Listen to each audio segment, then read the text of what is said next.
This is not just a race win. This could be the beginning of a scandal. Because what Mercedes did in Japan has forced the FIA to take a closer look. A rookie driver, 19 years old, loses positions at the start, gets stuck behind traffic, and still wins by more than 13 seconds. That doesn't just happen. Not in modern Formula One. And here's where it gets serious. During the race, Antonelli admitted something no one expected. He said he wasn't even managing his energy system. The car was doing it automatically.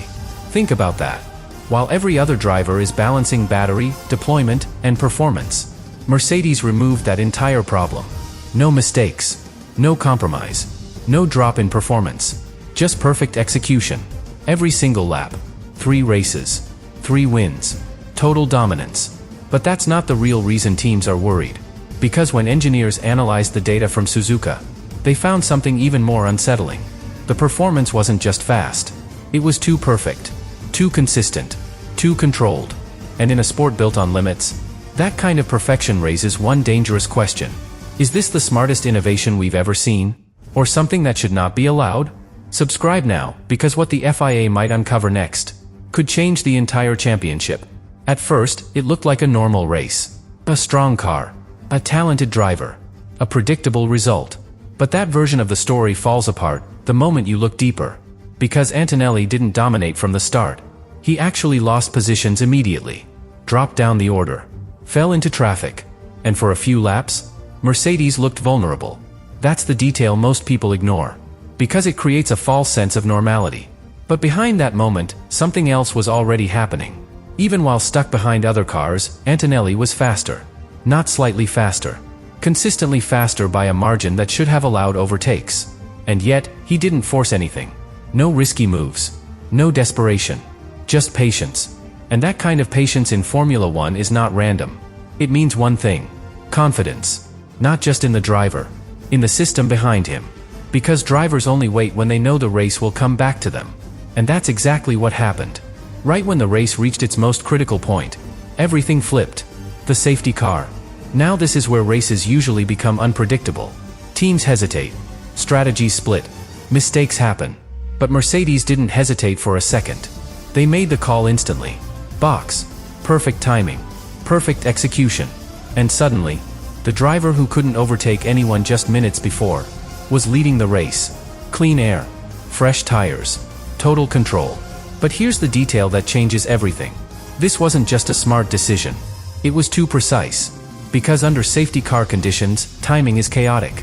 Gaps compress. Windows close quickly. Yet somehow, everything aligned perfectly for Mercedes. And that raises a question most people aren't asking. Was this just perfect execution? Or did they already know exactly how this would play out? Because what happens next is where the dominance stops looking natural and starts looking engineered. And the moment the race restarted, everything changed. Not gradually. Not over time. Instantly. Antonelli didn't defend the lead.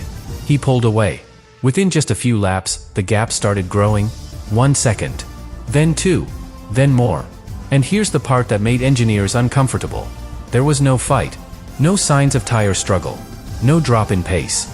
No instability. Just smooth, controlled acceleration, lap after lap. And if you look at the data from that second stint, it tells a very clear story.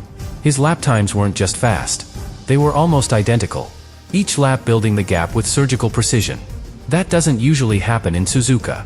This is one of the most demanding circuits in the world. High-speed corners. Heavy lateral load. Constant pressure on tires and energy systems. Drivers normally fight the car there. They manage. They correct. They adapt. But Antonelli didn't look like he was managing anything. He looked free, completely focused on driving, while something else handled the complexity behind him. And that something is where the entire controversy begins. Because when analysts compared the telemetry, Mercedes wasn't just better in one area. They were better in all of them. Higher top speed, better energy deployment, lower tire degradation, all at the same time.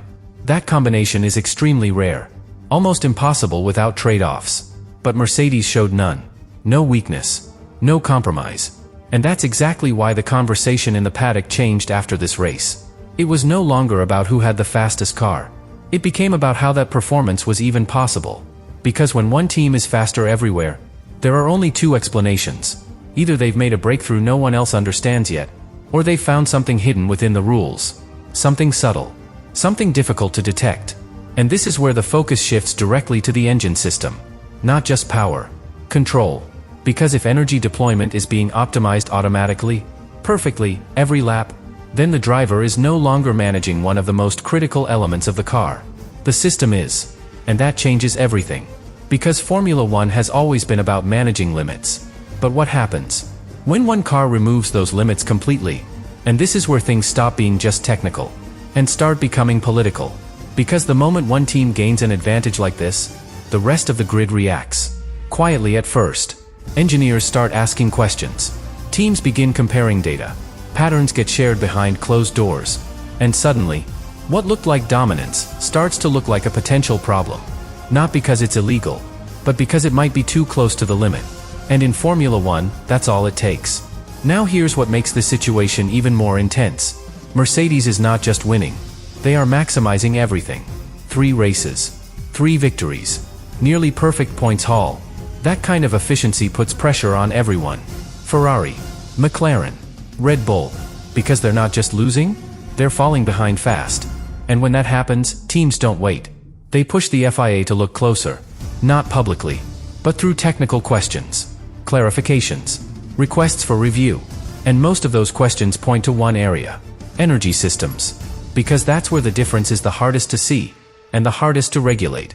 Now imagine what the FIA is doing right now. They're not looking at lap times. They're looking at patterns. How energy is harvested. How it's deployed. When it's deployed. And more importantly, how consistent that behavior is across an entire race. Because if a system behaves too perfectly, it stops looking like driver input and starts looking like automation. And that is where the rules become very sensitive. Because there's a line, a very thin line, between assisting the driver and replacing part of the driver's role entirely. Cross that line, and even the most brilliant innovation becomes a problem. But here's the twist that makes this even more dangerous. What if Mercedes is completely within the rules? What if everything they've built passes every test, every inspection, every regulation? Then the rest of the grid has a much bigger problem.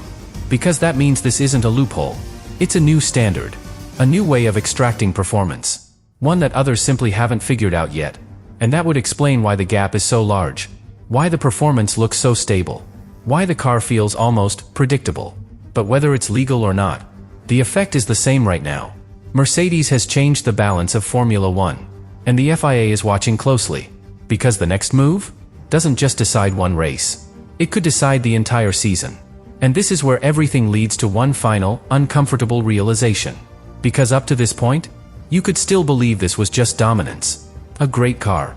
A perfect strategy. A rising star delivering under pressure. But when you connect all the pieces, that explanation starts to fall apart. The pace advantage. The perfect timing under the safety car. The consistency after the restart. The automated energy management. All of it points in one direction. Control. Not just speed. Not just performance. Control over every variable that usually makes Formula One unpredictable. And that's what makes this so different. Because Formula One is built on uncertainty. Small mistakes. Tiny variations. Moments where the driver has to adapt. But in Suzuka, those moments barely existed for Mercedes. And when unpredictability disappears, it forces one final question. What exactly are we watching? Is this still a battle between drivers?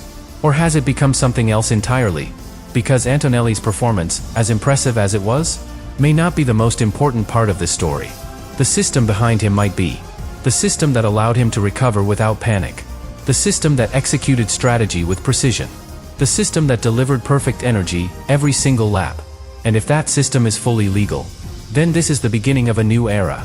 An era where the smartest code wins. Where efficiency beats aggression. Where the car removes complexity from the human element. But if it's not, if there is even a small detail that crosses the line, then Suzuka becomes something very different.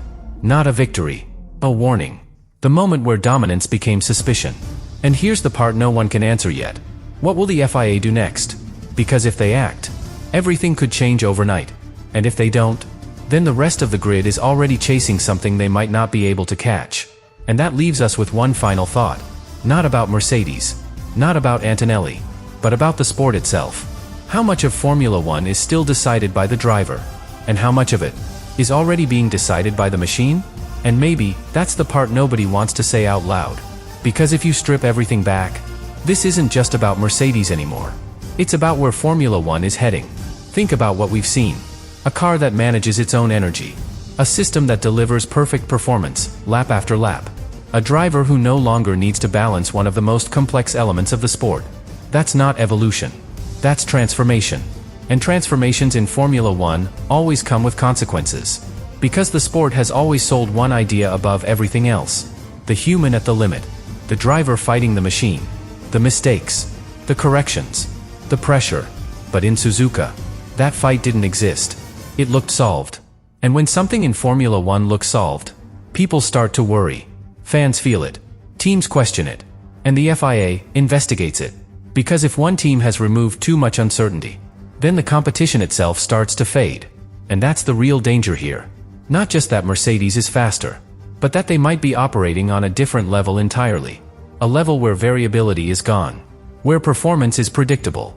Where the outcome feels decided before the race even begins. And if that becomes the standard, then the entire grid is forced into a race they might already be losing. Not on track, but in development. In software. In systems that don't make headlines, but decide everything. And that brings us to the final layer of this story. Because while everyone is watching lap times, the real battle might be happening somewhere invisible. Inside lines of code. Inside algorithms.